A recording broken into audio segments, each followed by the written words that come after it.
thank you for tuning in and watching these, and they've been so filled with faith-building stories. And it's great to have people that's lived through tough times, but yet stayed faithful to God. And God's always been faithful to them, and He's faithful to everyone. If you'll be true to Him, He'll always be true to you. We ended last session, we were talking about how that after some of the cold times and they were locked out of the church, that they had tent in their yard and had service there. And then we talked about how that they had went through being whipped and just some very tough days. But we also talked about how great God is and how good that He was through this. I know that God is a personable God. We've talked about this in these sessions. And even knowing that the personal God that He is, sometimes it's amazing how that God just brings His personal touch to our lives. And He knows the end from the beginning. He's never caught off guard. There's no surprises to Him. He knew every step that was going to be taking place through it all. And no doubt that He had gone before you all and prepared a way for you. And I like it when God does that, but sometimes He gets to us and lets us know some things. And sometimes He prepares us. And we may not comprehend all that He's preparing us, but I'm sure even in these cases that God prepared y'all for some of this. What was it like coming up to this point in your life? Well, I'd like to say this. I don't think Joshua just rose up one day and said, I'll be the leader. You know, the Lord prepared him for this. Yes. And I thought of Gideon, and I thought, you know, he was just nothing, just trying his best to make do. And the Lord met with him and called him a mighty man of valor. And I can almost hear him say, I don't know who you're talking about. That's not the words. But anyway, even Mary, when she had Jesus, there was no unpreparedness. The Lord prepared her. That's right. And so I would just say this, that we went willingly to Collingwood. We had no way of knowing what was going on. But many, many times the Lord visited us in many, many ways. I would have people during this time, particularly that had never been to Collingwood. They would call me and they would say, I don't know where you live, Sister Hodums, but I've been praying for you and I've seen 4 angels around and at the time we lived in a mobile home. And they would tell me they saw that, you know, and just different things. They would call and say, I just want you to know we're praying for you. But I would say this, we fasted a lot. But one Sunday, Keith Graves he was born with cystic fibrosis and he was very sick. And your daddy said, Mom, we ought to fast today for Keith. He's very sick. He was little. They didn't think he would even live to start school. But he lived to be 27 and got married. But anyway, he was very young at the time and he was very sick. And he'd been to see him. He said, we ought to fast today for Keith. And I said, okay. So this is Sunday and I got to church. And the Lord spoke to me. He said, go on a 21-day fast. And today's the first day. 21 days is a long time to fast. Yeah, especially when there was no fast food around or anything. You cooked every meal and you had 3 kids besides your husband. And so, you know, I just did. I really didn't have a lot of problem because I knew it was the Lord that told me to do this. But then I looked back over it all and I realized it wasn't, you know, I fasted for Keith that day, but I guess the rest of that fast was for me. Because I don't think that I would have been armed or prepared for what I faced if I had not fasted. You know, if the Lord had not took me on this particular journey. And I found out that fasting don't really so much help anybody else as much as it does help you. But I would like to say that the Lord don't send anybody into any battle without preparation. Amen. He's that kind of God. And He's with us. Well, you know, we talked earlier, maybe 2 or 3 sessions ago, about how that you were in a church service and a man of God come and spoke to you and said, hey, you're going to go through some tough times, and went through some descriptions and said it's going to be within a year. That's right. And then someone else come and said it's going to be within 6 months. And they weren't with each other. They didn't know what others had said. They know each other. But God was preparing you, preparing the way. When we look and we see how that God goes before us, He leads us. And there's a lot to be said about He leads us and guides us. When He's leading us, it don't say it's always going to be the easiest path, but if He's leading us, He's before us, making it possible for us to go through. And so He led you to Collinwood. He led you through this tumultuous time, this terrible, difficult situation. And as you mentioned in fasting, and I know you fasted 21 days on multiple occasions. I don't know just how many times you've done that in your life. But was this your first time to do a 21-day fast?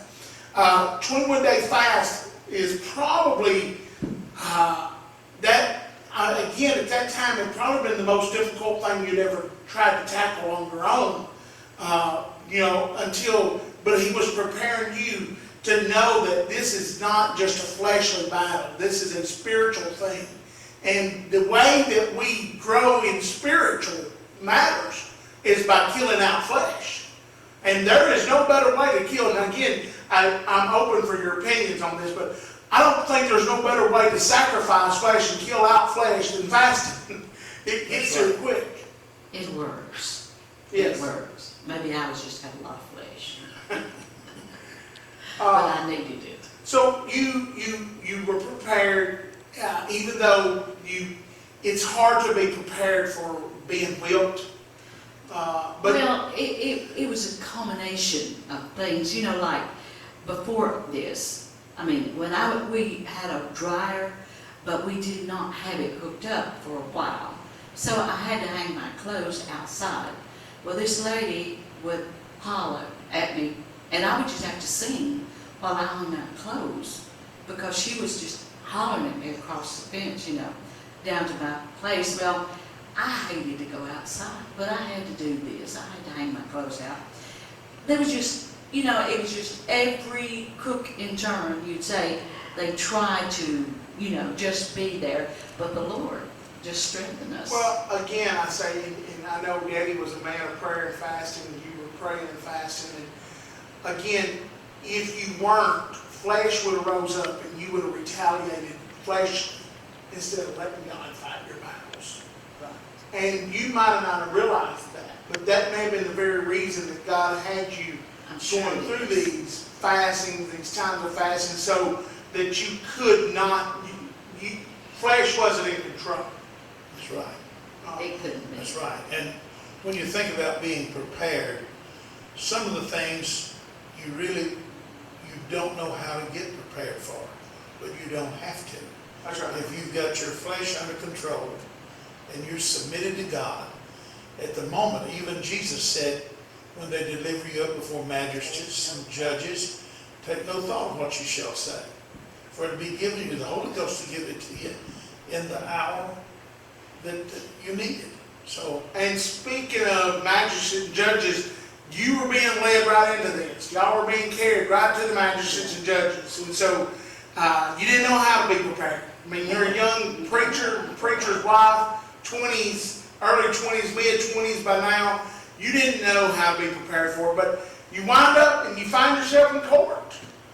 we had a 9-hour session of court one day. Well, tell about that night when we had so many visitors at the church to help us to have church that night when the highway patrol. That's where we'd gotten to. I think we told that in that session 7. Okay, I didn't think we told about all the men that was there to help. Well, there was a take lot care of us. people that came to protect. I don't think it was Right, they did come. community. Yes, One well, of the the word men got in the out. community told me, said if anybody got a whipping that night, it was going to be the other side. Said we even asked the sheriff if he'd pitch one of them men over in the road and see how tough he was. He said we had men out there with guns and knives and chains and anything to defend. Said none of the church folks was going to get a whipping that night. The community had got stirred up. But The 12th count indictment that I had mentioned It's earlier, still about having to come to Corinth and getting run out of, they were waiting, and we had to go to the house and get some clothes, because we knew that we were not safe. And we went down and got clothes, and the Lord spoke to me and said, don't go home the way you normally go. And I told him, but I'm his wife, so he didn't really pay a lot of attention to me. So we got back up to the church. We'd gotten us some clothes because we were coming to Grandma Hodums.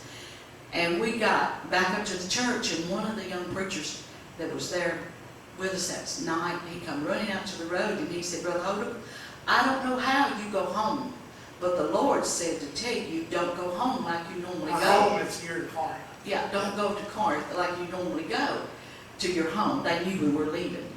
And he said, how do you normally go? And he said, well, I usually go up here to the 13, go out 13 and hit the trace at the Florence, highway. And he said, okay. So we took off and went through Waynesboro that's right. and Savannah and came this way. And they said, they went up there. And they were sitting there waiting for us with guns. But where you get on the Natchez Trace. at Yeah, 13th. sunken trace, Yeah. full on. So, So they were sitting there ready to ambush you on the way. exactly. Again, aren't you thankful for the protection of God? Amen. He leads us and He guides us. The guidance of God is more important than just keeping you from doing what you want to do, but it's for your protection. Well, We David said it this way, had it not been for the Lord Yeah, that was on our side, we would have been swallowed up in that that right right early. After a few days, now Brother Danny and Brother Frazier and Sister Frazier came out to Grandma Hodums, and they saw us. And of course, I still had black eyes, and they were worried. And Well, good you sign. just been, well, both of y'all had been shot. Yes, on Saturday night. So we come straight home Sunday night after church, or come to Corinth. And I don't know, we didn't stay but 2 or 3 days, did we? A couple of days. And we had to go back home. We had children.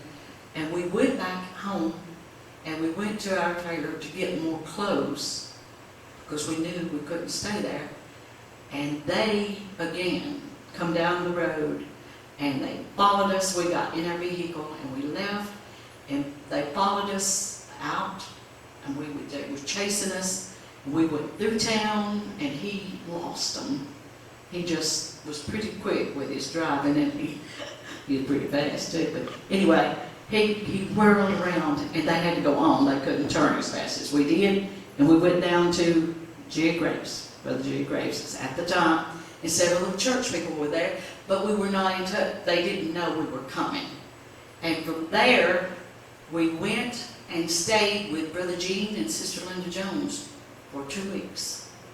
Now, Brother Dan Wallace had told us that we could come and stay with them, but we didn't go. We went to Brother Gene and Sister Linda's. I would like to tell this, it's so sweet. They had pump trouble continually. It was just all the time, every week, I guess. And she told me, she said, of course, she had 1 daughter, and I had 3 kids, and she said, now, Sister Hodum, we'll have to be careful with our washing, because, my pump stays tore up all the time. And I will tell you, God is my witness, the pump never messed up one time, didn't mess up the whole time it's there. I don't think it messed up anymore for a long, long time. I don't know when it messed up, but it did mess up while we were there. Brother Dan Wallace, of course, we didn't have many clothes with us. We just got a few things, and we knew we couldn't go back. And Brother Dan Wallace brought him a suit of clothes. He had to go buy it, because he's about this tall, and I was about this tall. But he bought me a new suit of clothes, shirt and all, tie, and brought it to me. And that really helped us, And he allowed us, when we couldn't get to church, he allowed us to use his sanctuary to have Sunday church in. We had church 2 o'clock in the afternoon at his church. Can't forget friends like that. No. But during this time, while my eyes was black, we went to see the judge, the county judge, or whatever. County judge, yeah. And just to get a peace warrant. We said, look, we don't want to file charges, we just want a peace warrant. We want to be able to live at home peaceably. And he didn't like that. He said, if you don't, I will. He said, I He can put said, up no, with this.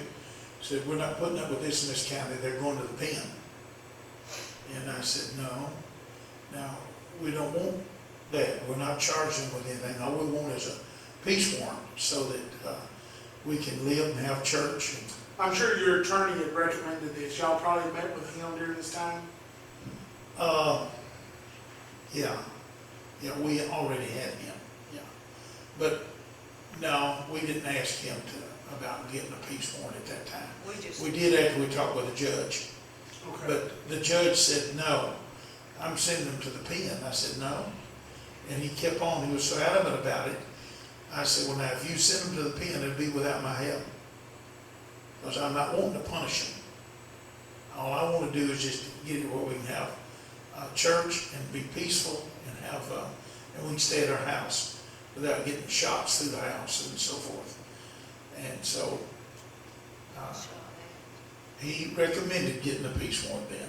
And that's when I went to the lawyer. And when we got to court, and within the next week, they set it for a week or so ahead, they sold their farm that was there by us and moved to town, traded it. And traded us a neighbor that was one of the best neighbors you could have ever asked for. Mr. Pitts, Mr. Grady Pitts. He was there when I lived. Yeah. And he moved out there, traded his house for their house and farm. And he owned the farm next to it.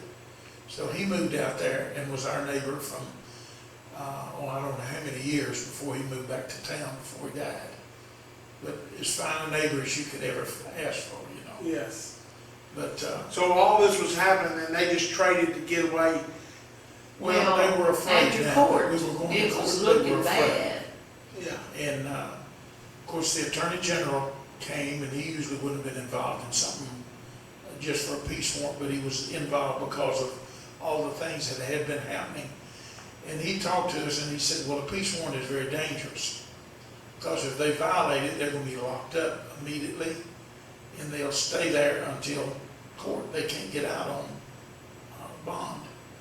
And so he explained to us how dangerous it was, because, you know, him or us, neither had any confidence that they'd abide by it. And because they were, they Very was ruthless. angry. Yeah. They were angry, very angry. And so they said, well, we've sold our house just so we don't have to be around this. But they did do this. They didn't do this until after court, though. So you probably ought to tell about court, how exciting that was. Well, now, we're at the first hearing now, Okay. at the peace warrant. So we agreed that they didn't, we wouldn't put them under a peace bond. And we went on back, and of course they had moved to town during that past week. But then our regular court, our circuit court, the charges that they had refiled came up, and I've forgotten exactly. It seemed like it was in July of that year, but I'm not sure. But we had 9 hours of court. In preparation for that court, it was so unusual, we didn't have sessions to prepare in the sense of what we're going to say, and we had no idea what they were going to say. In fact, I first told Mr. Hollis, I don't want you in the courtroom with me. Wasn't that I didn't trust him, but I said the only experience I've had with a lawyer was in the murder case that happened across from my house. And the lawyers in that courtroom would do everything they could to make you lie and then hold it against you. He dropped his head. He said, but I don't do that. But every witness that I had 5 preachers to go to court with us. And every one of them said, we want him in the courtroom. So after me telling him I didn't want him in there, and he wanted to know why, and I had to tell him why, well, he said, I'll go. And I was embarrassed to go back and ask him to go, but he agreed to go. And I said, but I don't want you cross-examining them. Let them tell anything they want to, because I'm going to tell the truth. And if the truth don't stand, I've got no reason to preach it. But I believe it's going to stand. And he said, okay. And he was in full agreement. However, one time during the court, one of them was just making up a big story that sounded good for their side. And he could tell that it was just all false. Fabricated. Yeah, I didn't nudge him, I didn't do anything. Mr. Hollis jumped to his feet and made him back up and tell the truth. And when he sat back down, he said, "I'm sorry." But I could tell that man was lying. He said, and I had to make him tell the truth. But other than that, we just let them tell what they wanted to. But in our preparation for the court, it went on the order of getting us as a church prepared to for the court protocol, such as no emotional outrage. That was one of the things that Mr. Hollis stressed to us. Now, a judge is not going to put up with it. You can't have this court like you have church. Yes. You can't have emotional outbreaks. And he said he'll shut it down over things like that. So please tell your people, don't get excited in court. And that went pretty well for a while. And Brother Danny Frazier, of course, he was excitable anyway. When I was on the witness stand and the lawyer, their lawyer, which, I thought all lawyers would have studied the Bible some, but he was clueless concerning the Bible. And I don't know who had put him up to this, but he mentioned something that I had done, and I can't even remember exactly how it went now. But when he got through, he said, "Is not that the doctrine of Baal?" And of course, it was funny to me. Then I realized this fellow has no idea about doctrine. And I said, "No, sir, it's not the doctrine of Baal." I was real calm. I said, "It's not the doctrine of Baal, it's the doctrine of Jesus Christ." And I cited some places where Brother Danny Frazier jumped to his feet and hollered, "Glory!" just as loud as he could holler it. And the old judge just looked around over there, looked back, never said a word, didn't shut things down or anything. But court was, it was amazing. We hired a recorder just in case there was an appeal. And we had court for 9 hours that day. And there was about 70-something, I believe there was 73 of our church folks there at court that day in the building. And of course, most of them were not as excitable as Brother Danny was. And They were trying to hold him down. I had, of course, the main charge that we were defending then was departing from the gospel, from the Father, because our deed said they couldn't, another gospel other than that our church was founded on couldn't be propagated on that property. And so they had charged us with departing from the faith and preaching another doctrine. So I had 5 preachers that I had preached for and that had preached for us there to testify that I hadn't changed my doctrine, that I still preach the things that I had always preached. And it was fun defending the gospel. It was fun. And you'd think about a lot of excitement or anxiety, it just wasn't there. You had what will I say? And it was given to you immediately. You just knew what to say. And it was amazing. And finally, the lawyer for the other side, he put his head down and he shook his head like this. And he said, "I don't have Jesus Christ sitting on this table helping me with this." And one of our church members told me later, said, "It was evident he didn't." He said, "I bet he went home and told his wife, 'Whew, honey, I've had a rough day today.'" But everything that he'd bring up was refuted. And, he never won a point.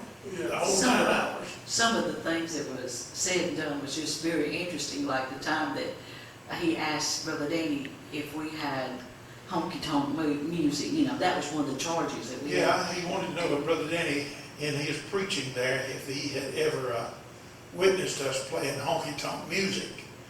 And Brother Danny said, "Sir, I've never been in a honky-tonk, so I don't really know what honky-tonk music is. But if you're talking about is it loud and is it fast, that's what it is. It's loud and fast.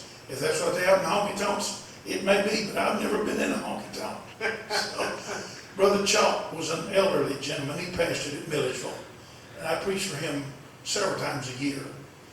Preached his annual revival, he called it, several years in a row. And then we'd have 2 or 3 more revivals during the year with them. Just a pleasant place to go preach at Milledgeville.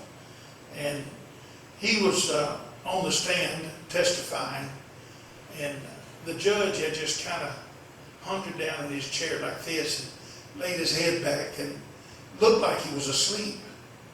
And Brother Chalk said, Judge, can I testify? Of course, he was in the witness stand, but he meant, could he tell something about God and the goodness of God? And the judge raised up and said, yeah, I reckon so, go ahead. So he got to tell him about picking up a hitchhiker.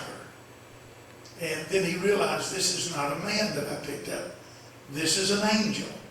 And he got to tell him what the angel had said to him. That judge come up in his chair, sat up straight, and never hunkered back down the rest of the time we had in court. He listened intently to everything that was said. And Brother Chalk told what that angel said to him. He said, and then I looked around and he was gone. And I never stopped and let him out. He was just gone. And I believe the judge really believed that. Yes. And of course, at the end of the court, we had been also warned that they would not make a decision in something that had the whole community in an uproar. On that day, they would just put it off and then give us a ruling within a couple of weeks, but it would not be something we could expect, win or lose that day. But at the end of the court, the judge just said, you've heard what these 5 experts, and motioned over at the preachers, you've heard what these 5 experts have said. I say, let this young man alone and let him preach. The world would be better off if we had more like him. Amen. Court dismissed. And it was over with. God. It was over with right then. But then we spent 9 hours in there. To somebody as an outsider and looked at it, it would have been comical in a way. To us, it was relief. I mean, it was not, it wasn't a dread. It was something, after the first few minutes, you realized God's going to be with you. You don't have to worry about this. This had stirred up the whole county area. We even found out just last week about a young man that his daddy had brought him over there when he was 10 years old just to sit through that trial because he knew that what had And happened. I didn't even know this young man, and when we met him in the courthouse this last week, just in there He visiting, said, I was there. he said, I was at court when I was 10 years old, and you was on the witness stand, and he got telling things that happened in that courtroom. He said, my daddy just carried me over there to sit through that trial. You know, it's amazing what happens, what, again, the devil means for evil, God means That's right. turns it for good. But I want to point out something, and again, I'm always subject to you correcting it, but when we look and we see the anger, the hostility, the bitterness, and it wasn't against you personally, even though you took the brunt of it as a hit. It was against the truth. That's right. It was against the work of God. And when somebody has been exposed or shown the truth, and yet they reject it, it's dangerous. It's dangerous, very dangerous. And if you when you first met these people, they had a good heart and a good mind. They were big help. They were advocates. In fact, they were part of getting this up and going. But when you reject God, when you reject His ways, when you put self desires in front of godly things or in front of righteousness, you don't know where God will drive you to. It's true. We've got many examples in the Bible of similar things where people rejected God and He Yes. said, they would none of His counsel. Yes. I would like to tell that during this time, we were talking about the Lord preparing us. I can't tell you all the things that the Lord did. That was just a marvelous time in our life. I know it was bad, but I can't tell you how sweet the Lord was. But I remember He told me one night, He said nothing. He said, Mom, just go on to bed. I'm going to sit up and read a while. And He didn't tell me what He was reading about, but He was reading about Joseph and how that Nebuchadnezzar had dreamed, Pharaoh had dreamed the same dream twice. And he said, Lord, give me the same dream twice, that I may know it's established of the Lord. And he went to bed, and he dreamed the same dream that he had dreamed about 2 weeks before. And he got up the next morning, and he said, I've had a dream. And I don't know whether to tell you or not. But he said, you pray about it today, and I'll pray about it. He was working at Wayne Metal. And he said, when I come home this afternoon, if the Lord wants me to tell you, I will. And I said, okay. So I went to the bedroom and started making up the bed after, I cleaned up the kitchen. And I was making up that bed, and I said, now, Lord, I'm no different than Daniel. I'm just one of your children. And you told him what the king Nebuchadnezzar dreamed, and you gave him the understanding, You can tell me what he dreamed. And he started telling me. I wrote it down. But then he let me understand it, and I just, I began to pray about it. And, well, when he told me the dream, I began to pray about it, and then he opened my understanding. Well, he went out at lunch that day, and the Lord let him understand. He was praying about it. And I'm just saying that to say this. We're just children. But we're children of God. If we're children of God, we're just children of God. And he's no respecter of person. I don't care what Daniel done. I'm not, I'm just saying, if you want to, you can walk where you want to walk. That's right. And, our time has God. quickly come. However, let me encourage you today. God is no respecter of person. And his mother just said, you can walk where you want to walk. If you want to be close to God, the only barrier between you and him is you. And there's no limit to what God will do. And these are heroes of faith. But you can be a hero of faith too if you're willing to submit yourself to whatever God's beckoning for your life. I hope you don't have to go through as much persecution. But you know what? It makes living for God sweeter. As the old song, it gets sweeter and sweeter and sweeter as the days go by. Thank you for joining us today for Happenings with the Hodums, true heroes of faith. Join us again next week. We'll have some more Happenings with the Hodums. Thank you for being here. Very good. That's shortest 30 minutes in broadcast. Shortest hour of the week.